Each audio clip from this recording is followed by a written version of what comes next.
Mambo vipi? Poa. Mzima? Mzima, sijui wewe.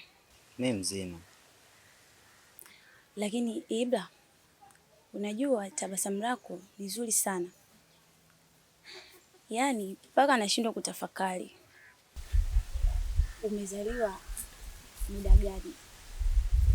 Kama ulizaliwa alfajiri au alasiri? Usiseme hivyo, na unavyojisikia wewe hata mimi najisikia hivyo hivyo. Basi sawa, lakini nilikuwa natamani uwe mume wangu wa ndoa ili niweze kuvimba hapa mtaani.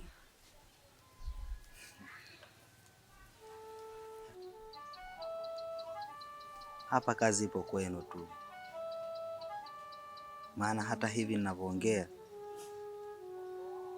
miguu ya mshenga iko njiani, ikimpeleka mshenga kwenda kutimiza yale ambayo atakufanya uvimbe hapa mtaani.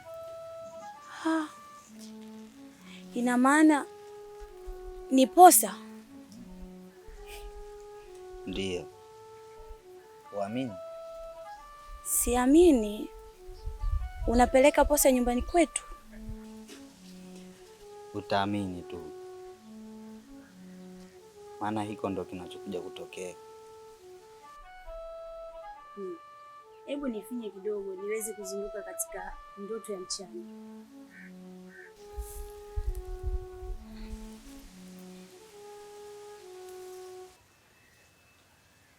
Sawa, nashukuru. Tena nashukuru sana.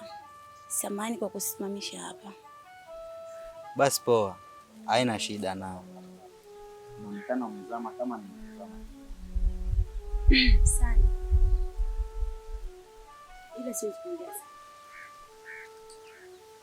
Nashukuru. Mimi nakuta.